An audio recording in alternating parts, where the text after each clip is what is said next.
Well, it's definitely better than the Death Note remake.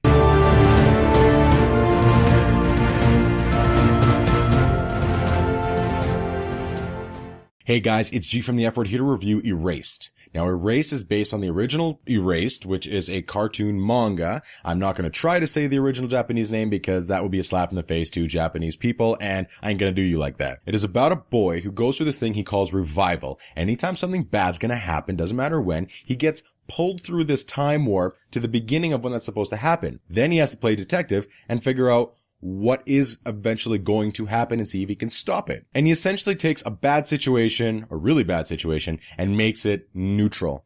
Not necessarily better, but I guess it depends on where you're coming from, but he does make it neutral, as he says in the show. When he was a boy, 18 years ago, 4 kids that he knew were missing and pretty much presumed murdered. So he has this kind of past that shapes the guy. He's got a difficult relationship with his mom, where she's kind of in his way, even though she's a really nice person.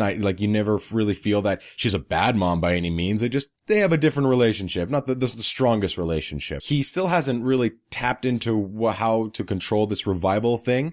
So that's how he lives his life. Until his mom gets murdered, and then he goes back 18 years to before those 4 kids were taken. And that's pretty much the majority of the show. He goes back when he was a kid, and he's in his consciousness of his 29-year-old self, trying to help himself figure out what happened to this one girl in particular that led to the rest of the kids that were being taken, and who is this murderer, which is a really cool premise. If I can go back in time and be a kid with the brain that I have now, be a lot of fun going on there. And so we pretty much have ourselves a detective story, a time warping detective story, primarily focused on his younger self. It does go back and forth a little bit, but there is a big chunk of it where it's just him as a boy and trying to figure out how he can stop it. At one point he thinks he stops it, and then it doesn't actually get stopped. It just gets delayed a little bit, and he ends up having to be a different kid than he was back then. And we get into a cool kind of coming of age, family friend tale surrounded around this detective narrative.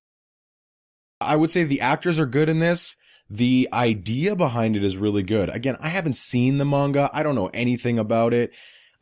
Watching this show the first time I've seen this before. They didn't whitewash it, which was fantastic. Like Netflix learned from their mistake from Death Note. Don't whitewash. It's not going to work. Not anymore. The writing's really poetic in this. It's good. It's very straightforward. But the language that they use, at least the translation on the screen that they use, has a more poetic feel to it, which I like. You don't really get that too often. They speak in metaphors. They speak with certain parables and philosophical ideas and it's intelligent writing, and again, very thoughtful writing. The color palette that they have is interesting. It is very grim. It's got more of an increased white balance to it. There's only a couple parts where it's actually dark, and most of the people that are in this are pretty solid.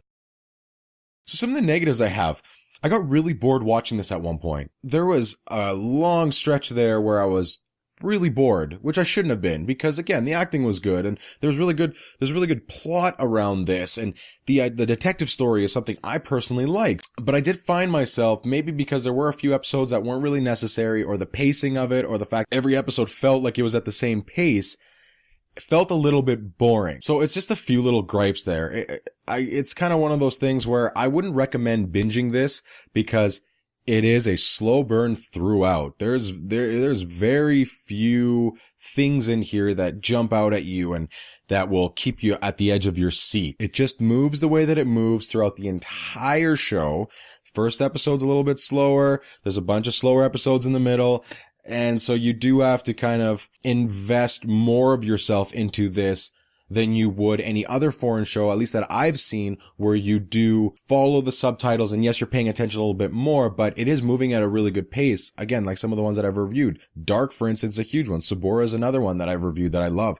And those move at a really good pace, keeps you at the edge of your seat. They're fantastic shows. The other thing is our main character, Saturo, is way more enjoyable as a kid as he is as an adult. He's kind of really boring and very one note and monotone as an adult. I just preferred him more as the kid version with a little bit more energy and hopefulness and this kind of cool detective feel to it with him and his friends, and it was really fun to see. But then when you go back, it's all dreary, which I guess it could be because the real world and the time that he was in, there's still a lot of unanswered questions that you'll find later in the show.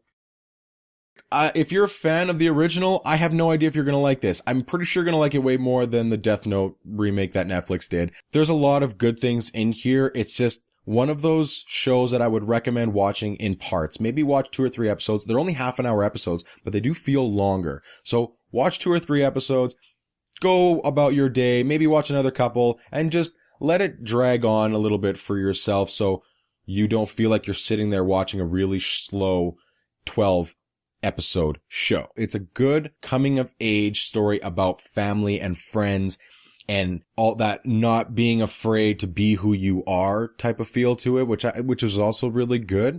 Should you see it? Again, if you've seen the original, I think it might be worth your time. If you haven't seen it, I think it'd be alright. I mean, don't rush out to see it. If you come across it, it's not the biggest waste of your time. I think it's, definitely a pretty decent show. Anyways, guys, that's my review of Erased. If you have seen it, let me know. If you've read the original or seen the original, let me know too. That would be awesome. I'd love to get your perspective on that from both sides. You can follow me on Twitter at the FWordsG. You can email us at the fwordpodcast@gmail.com. Hit that subscribe button. Hit that like button if you like what you see, and hope to see you next time. I'm G, and I am out.